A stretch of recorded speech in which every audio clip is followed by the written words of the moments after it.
नमस्कार। India spirits daily में आपका स्वागत है। इंडिया स्पिरिट्स डेली अर्थात no left no right, only Sanatan voice. और मैं हूं संदीप देव। चुनाव पूरे चुनाव का प्रचार पूरे परवान पर है और इस चुनाव के प्रचार में वह सभी मुद्दे दोहराए जा रहे हैं जो पिछले 10 साल और उससे पहले से दोहराए जा रहे हैं। तात्पर्य यह कि किसी भी पार्टी को हिंदुओं से जुड़े मुद्दे को सॉल्व करने में इंटरेस्ट नहीं है। बस इंटरेस्ट है कि आखिरी समय में हिंदुओं को कैसे भ्रमित करें, कैसे भ्रमजाल फैलाएं। और प्रधानमंत्री नरेंद्र मोदी इस मामले में मास्टर ऑफ मास्टर हैं। उन्होंने एक बयान दिया था कि मैं 4 साल काम करता हूं और 1 साल सिर्फ राजनीति करता हूं। ये 1 साल यही है। 4 साल उन्होंने पासमानदाओं के लिए काम किया है, मलिच्छों के लिए काम किया है। रैपिड रूप से उनको 43,000 करोड़ की योजनाएं इन्होंने दी है। 14 के बाद से 300 योजनाएं। और आखिरी साल में वो हिंदुओं को पुनः भ्रमित करने के लिए उतर चुके हैं। आपको ध्यान होगा 2013 में वो पिंक रेवोल्यूशन का नारा देते थे, यानी कि बीफ निर्यात का नारा देते थे कि बीफ का जो निर्यात हो रहा है बढ़ गया है। और हम सबने वोट दिया था कि हमको हमारी गौ माता को सुरक्षित करने वाला प्राइम मिनिस्टर मिलेगा। जब वो प्राइम मिनिस्टर बने 14 से आज 23 है, बीफ निर्यात में भारत नंबर 1 नंबर 2 होता है। और जब फिर चुनाव आता है फिर वो पिंक रेवोल्यूशन का राह आलापते हैं। तो जब सत्ता में है तब क्यों नहीं इसे रोकते, क्यों हिंदुओं को भ्रमित करते। ये मामला कल छत्तीसगढ़ में पुनः देखने को आया। गौ हत्या जिस सरकार के समय बढ़ी है, और सबसे बड़ी बात कि गोवंश के एक प्रजाति के निर्यात का ऑर्डर पहली बार भारत के स्वतंत्र भारत के इतिहास में एक जिस सरकार ने दिया है वो मोदी सरकार, खुद उसके प्रधानमंत्री मोदी कल गौ के नाम पर छत्तीसगढ़ में वोट मांग रहे थे। मेरा तो यही कहना है, प्रधानमंत्री नरेंद्र मोदी जी, घोर कलयुग है। किस तरह से आप कर लेते हैं, किस तरह से आप हिंदू जनता को चकमा देते हैं। आपके मुंह में कुछ और है, आपके दिल में कुछ और है। आपके दिल में बीफ निर्यात को बढ़ाना है, आपके मुंह में हिंदुओं को भटकाना है। मैं आंकड़ों से फिर साबित करूंगा और बताऊंगा कि वो क्यों छत्तीसगढ़ में गाय के मुद्दे को ले आए हैं। असल में तो ये है कि गाय क्या का जो मुद्दा है, गौ का मुद्दा, उसे सिर्फ वोट के लिए इस्तेमाल करते रहे, बल्कि गौ को इनके समय ज्यादा काटा गया है, बीफ का निर्यात ज्यादा हुआ है। इसके अलावा छत्तीसगढ़ की वो कौन सी योजना है जिसके कारण मोदी सरकार के पेशानी पर बल है। तो आप लोग मेरे साथ बने रहिए, वीडियो को लाइक करिए, चैनल को सब्सक्राइब करिए, कराइए ज्वाइन बटन से, चैनल को बचाए रखिए। और कंटेंट का एक छोटा सा मूल्य है, समय सोच संसाधन श्रम जो लगता है पूरी टीम का, उसके लिए 100 रुपीज पर मंथ का सब्सक्रिप्शन जरूर चुकाइए। डिटेल स्क्रीन पर डिस्क्रिप्शन में और पिन कमेंट में है। जिनको इंडिया स्पिरिट की पत्रकारिता पसंद नहीं है वो बिल्कुल ना चुकाएं। मैं लौटता हूँ इस प्रोमो के बाद।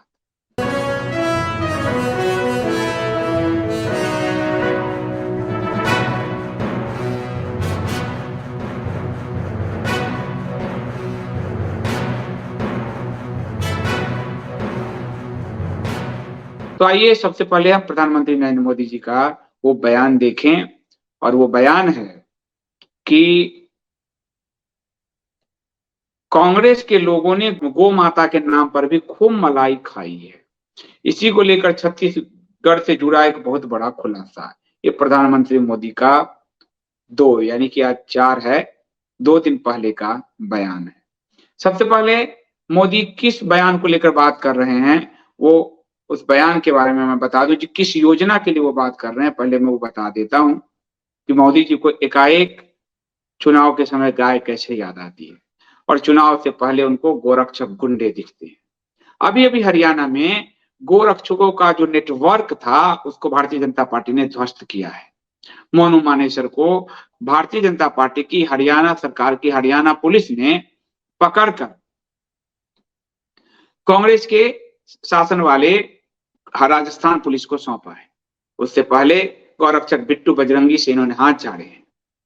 रात के अंधेरे में गोरख धंधा शब्द, जबकि ये नहीं कहना चाहिए शब्द, ये शब्द उपयोग किया था प्रधानमंत्री ने, गोरक्षकों को गुंडे कहा था। चुनाव आते ही गोमाता याद आ गई, पता नहीं कैसे। मतलब राजनीति यदि झूठ का ही दुकान है तो राजनीति बंद हो जानी चाहिए। लेकिन जिस छत्तीसगढ़ की योजना को लेकर वो बोल रहे हैं, वो योजना क्या है पहले आपको बता देता हूं। वो योजना है गोधन न्याय योजना। अब गाय पे तो कॉपीराइट इनका है, कोई और कुछ कर नहीं सकता, और करेगा तो उसको, क्योंकि हिंदुओं को भ्रमित करने के लिए गौ उछालना है इनको, हिंदू धर्म उछालना है इनको। तो गोधन न्याय योजना जो है वो क्या योजना है? जैसे उत्तर प्रदेश में आवारा पशुओं की एक बड़ी समस्या है। योगी सरकार ने आते ही वैध स्लॉटर हाउस सबसे ज्यादा है उत्तर प्रदेश में, और अब अवैध भी बहुत बढ़ गए। लेकिन उस समय उन्होंने किया था कि अवैध स्लॉटर हाउस बंद होंगे जिसमें पशु काटे जाते हैं। उसके बाद आवारा पशुओं की संख्या बढ़ गई, फसल खाए जाने लगे, लोग की ये शिकायत आई। ये जो आवारा पशुओं की समस्या बढ़ती है, जो खासकर जिनके पास दूध, जो गाय दूध नहीं देती, उसको लोग छोड़ देते हैं, या उसको लोग हिंदू, उनकी समझ कहिए कैसी हो गई है कि वो अपनी माँ गाय को 2 वक्त का भूसा खिलाना भी उनको ठीक नहीं लगता, और वो उसको बेच देते हैं कसाई के हाथों।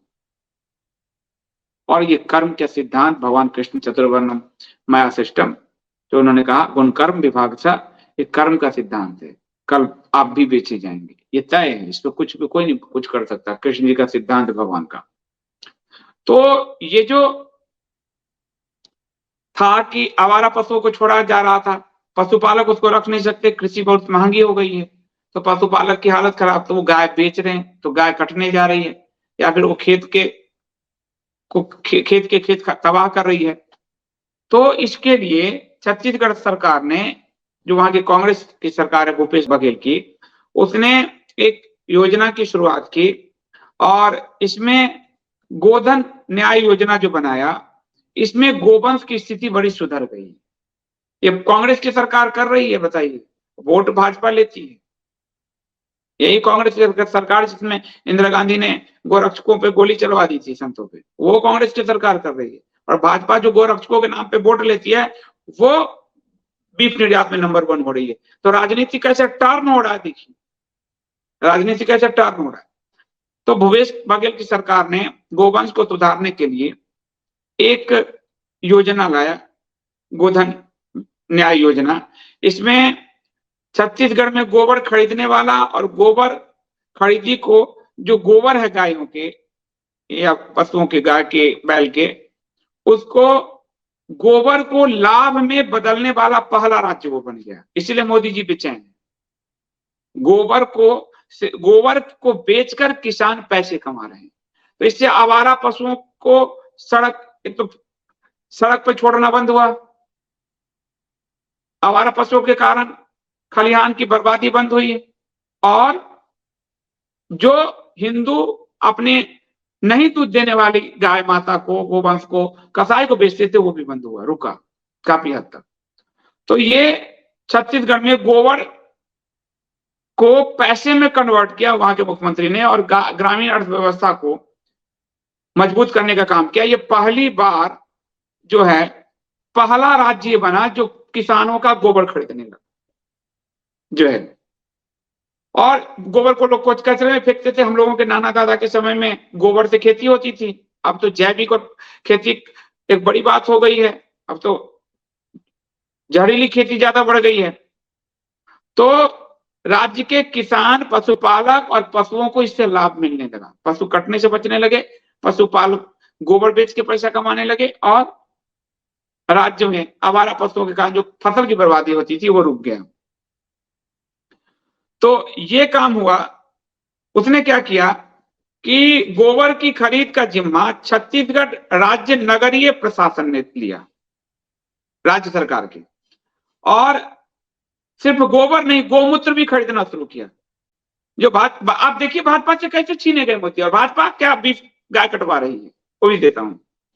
तो छत्तीसगढ़ सरकार की छत्तीसगढ़ राज्य नगरीय प्रशासन ने गाय गोवंश के गोबर खरीदने शुरू किए और गोमूत्र भी खरीदना शुरू किया।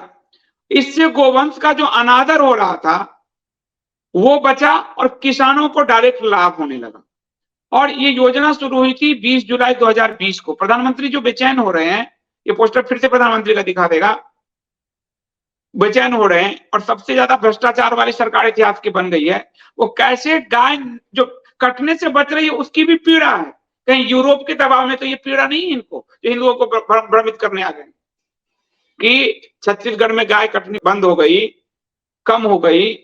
यूपी सबसे नंबर 1 है गाय कटवाने में। महाराष्ट्र उनका नंबर, जहां भाजपा के राज्य ज्यादा है वहां गौ तस्करी ज्यादा है, ये भी बात है। महाराष्ट्र, यूपी, जहां जहां इनके, तो क्या यूरोप का दबाव तो नहीं है? इनसे साफ पूछा जाना चाहिए कि गाय अगर बच रही है गोधन पशु न्याय योजना में तो आपको क्यों पीड़ा हो रही है? दूसरे मुद्दे पर लड़ो चुनाव। लेकिन नहीं, 20 जुलाई 2020 को ये योजना शुरू की गई थी और इस योजना के अंतर्गत राज्य सरकार द्वारा गाय पालने वाले पशुपालक किसान से गाय का गोबर खरीदा जाता है और इस गोबर का उपयोग सरकार वर्मी कंपोस्ट खाद बनाने के लिए करती है। यही वर्मी कंपोस्ट वो 10 रुपए प्रति किलो दर से बेच देती है। तो जैविक खेती भी बढ़ी। गाय का गोबर खरीदा तो किसान को उसके भी पैसे मिले, गोमूत्र खरीदा किसान को उसके भी पैसे मिले। पशु सड़क पर जाने से बची और पशु फसल आवारा पशु के रूप में फसल को नष्ट करने से वो बची, पशु कटने से बची। और फिर वो जो वर्मी कंपोस्टिंग खाद है उसको फिर सरकार ने 10 रुपए बेच के सरकार भी लाभान्वित हो गई। और जिसकी खेती बर्बाद हो रही है अत्यधिक कीटनाशक आदि के प्रयोग से, वो वर्मी जो कंपोस्ट खाद है उसका उपयोग करके अपनी खेती को भी बचाया।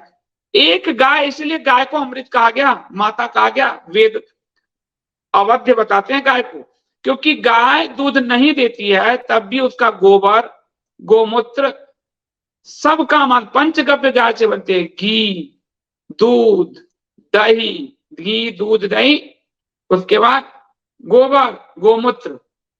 गाय तो हर रूप में आपको नोट दे रही है, जिसको हिंदू बुजुर्ग गाय को छोड़ देते सड़क पर अथवा कटने के लिए बेचते थे। तो ये जो योजना लाई भूपेश बघेल सरकार, इससे किसानों को फायदा होने लगा, राज्य की इकोनॉमी को भी फायदा हुआ, किसानों को भी फायदा हुआ और खेती जो खराब हो रही थी पशुओं के चढ़ने से और जहरीली कीटनाशक से, उसमें भी बचत हो गया। और 10 रुपए उसके बाद गौठान गोबर गैस तैयार कर घरों में गैस की सप्लाई का काम भी आरंभ हुआ। अब सिर्फ वर्मी कंपोस्टिंग खाद ही नहीं हुआ, गोबर गैस से निर्माण करके हम लोगों ने अपने नाना के समय देखा होगा, उससे घर में सप्लाई का काम शुरू किया, गोबर गैस से भोजन का काम शुरू किया और गोबर से बिजली उत्पादन की संभावना का अध्ययन शुरू हो गया। एक गोबर कितना कुछ कर सकता है। ये काम किसका था? तथाकथित हिंदूवादी भाजपाई का, जो अब पासमानदावादी हो चुके, या पासमानदावादी हो चुके हैं। हिंदुओं को कैसे मूर्ख बनाया, ठगा, ये तो उदाहरण दिख रहा है। और दूसरी सरकारें यदि हिंदू पे काम करने लगे तो हमें मलच्छों की तरह, मुस्लिमों की तरह, ईसाइयों की तरह, हमें हमारे सनातन मुद्दे महत्वपूर्ण है, न कोई पार्टी महत्वपूर्ण है, न कोई नेता। कोई हमारी गाय को बचा रहा है वो हमारे लिए महत्वपूर्ण है, वो कौन बचा रहा है ये महत्वपूर्ण नहीं। और कोई हमारे गाय को कटवा रहा है ये महत्वपूर्ण है, कौन कटवा रहा है वो महत्वपूर्ण है।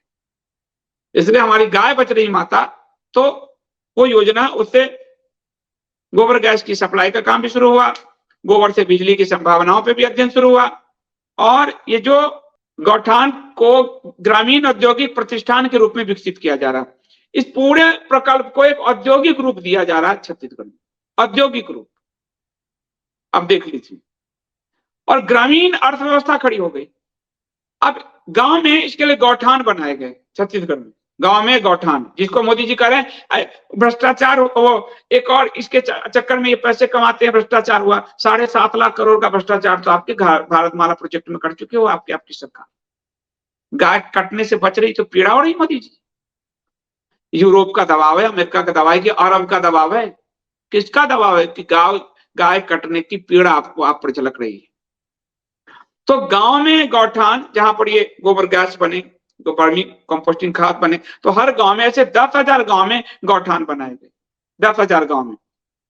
और ये कृषि की स्थायी समिति ने केंद्र सरकार को छत्तीसगढ़ की गोधन न्याय योजना की तरह गोबर खरीदने की कोई योजना बनाने का सुझाव दिया था। केंद्र सरकार को भी केंद्र जो है कृषि की स्थायी समिति ने केंद्र को यह डिक्टेट किया, मोदी सरकार को, उन्हीं की कृषि स्थायी समिति ने, कि छत्तीसगढ़ की तरह योजना बनाइए। मोदी ने नहीं बनाई, क्योंकि फिर बीफ का निर्यात कैसे होगा। तो उन्होंने नहीं बनाया। अब इस योजना को बगल का झारखंड जो है, झारखंड को भी अच्छा लगा, तो उसने भी वहां की गोधन न्याय योजना की घोषणा की। झारखंड ने भी, वहां भी इनकी सरकार नहीं है, उसने कर दी। इससे वो गाय बचाने के लिए, ग्रामीण अर्थव्यवस्था को खड़ा करने के लिए कर, उससे गाय बच रही है। उसके बाद मध्य प्रदेश भाजपा की सरकार, उसने भी इसको शुरू किया। यानी इतना बड़ा मॉडल बन गया छत्तीसगढ़। मध्य प्रदेश समेत 8 राज्यों ने छत्तीसगढ़ की देखा देखी गोबर खरीद योजना पर काम शुरू कर दिया। और ऐतिहासिक रूप से इस योजना के तहत 15 करोड़ लाभार्थी को 581 करोड़ रुपए का भुगतान हो चुका है। लाभार्थी यानी गोबर बेचकर किसान 581 करोड़ रुपए कमा चुके। मोदी जी को यही पीड़ा हो गई कि गाय कटने से बच रही है, गोबर की कृषि एग्रीकल्चर खड़ी हो गई। हमारे राज्य भी अब छत्तीसगढ़ की नकल कर रहे हैं, और हमको करना चाहिए, हम नहीं किया, हमारे हाथ से छूट गया। तो 581 करोड़ रुपए का भुगतान किया गया, और इसमें 18 करोड़ बोनस दिया गया, बोनस मिला है। तो किसानों के कल्याण हेतु यह जो छत्तीसगढ़ गोधन, गोधन कहा गया, ये शास्त्र के शब्द हैं, न्याय यानी गाय के साथ भी न्याय हो, गोधन के साथ न्याय, ये जोड़ा गया। गोधन न्याय योजना 2022 से अब तक, 2022 से अब तक, बीच में शुरू 22 से अब तक 10,000 गांव से अधिक गांव में गौठानों का निर्माण किया जा चुका है, और 10,000 से ज्यादा गौठान में 6,000 गौठान आत्मनिर्भर हो चुके हैं। उसको अब किसी पैसे की जरूरत नहीं, सरकार आत्मनिर्भर, वो पैसे कमा के दे रहे, गांव की अर्थव्यवस्था ऐसे खड़ी हुई। अब इसमें कितने पशुपालक जुड़े, तो मोदी जी की चिंता वोट का है। तो करीब 2.5 लाख पशुपालक इससे जुड़ चुके हैं छत्तीसगढ़ में, करीब 2.5 लाख। और जहां उत्तर प्रदेश और मध्य प्रदेश में गोवंश मर रहे हैं, कितनी बार योगी जी को हमने भी टैग किया कि आवारा पशु की समस्या बड़ी आ रही है, आप देख लीजिए, गोवंश मर रही है, कत्लखानों में बेची जा रही है।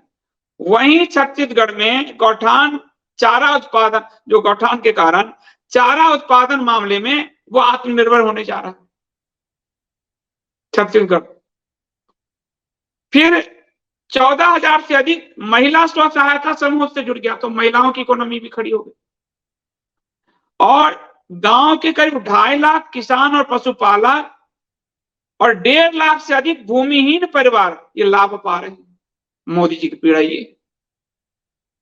ये आप समझ लीजिए। और गोबर बेचकर जो कमाई कर रही है उसमें आधी संख्या महिलाएं हैं, तो महिलाएं मोदी जी की बड़ी वोटर, नीतीश कुमार की बड़ी वोटर। अब वहां पे सेंध लग रहा है छत्तीसगढ़, तो आधी वोटर वही महिलाएं, सबसे ज्यादा आत्मनिर्भर उसमें हो रही है गोबर बेच के। और जो सबसे निम्न आय वर्ग है, पशुपालक आदि निम्न आय वर्ग है, वो भी आर्थिक रूप से मजबूत हो रहा है। और गोमूत्र को खरीदने जब लगी तो गोमूत्र का, गाय का वैल्यू बढ़ गया।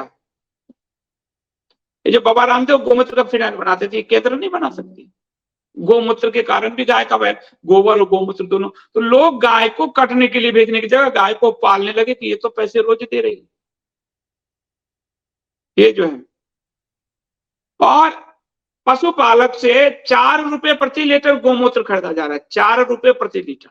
अब सोचिए, घर बैठे गाय से कैसे कमा रहे हैं किसान। ये हिंदुत्व को सीखना चाहिए।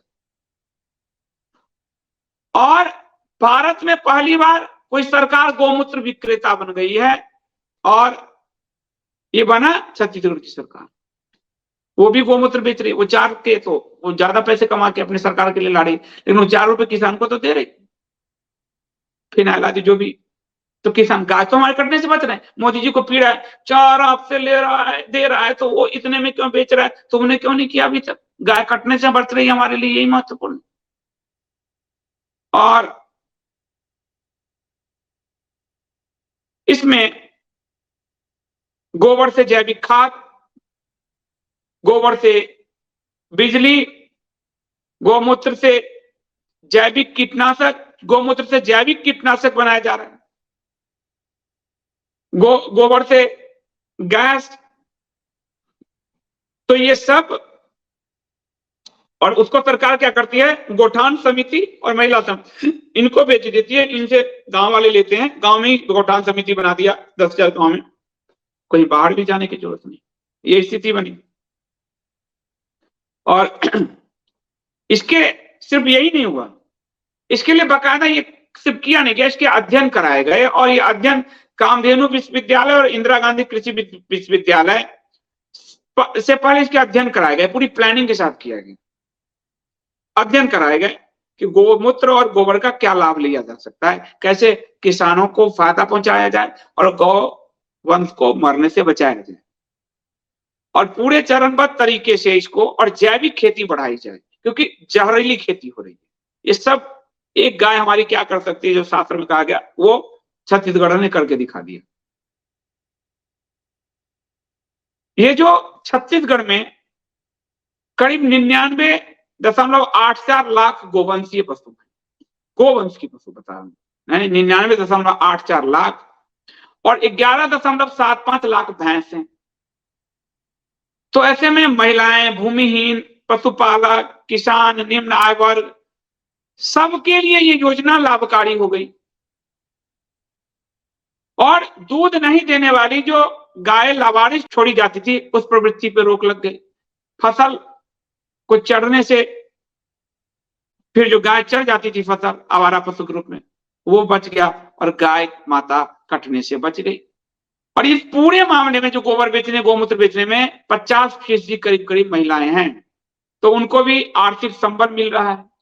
तो ये ऐसी योजना है जिसका काट भाजपा के पास नहीं है, क्योंकि भाजपा गाय पे ठगती रही। इसीलिए भाजपा ने क्या किया कि मोदी जी ने कहा, कांग्रेस के लोगों ने गौ माता के नाम पर भी खूब मलाई खाई, मतलब गौ माता को बचाने को यह मलाई खाना कह रहे हैं। इससे आपको लग रहा है कि इससे भी कोई निम्न स्तर का बयान होगा?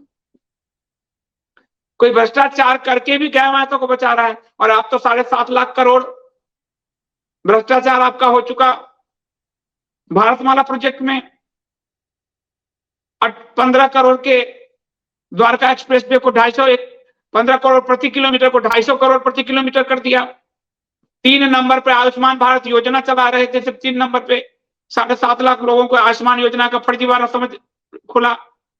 अभी इनकी ईडी की टीम पकड़ी गई है रिश्वत लेते हुए।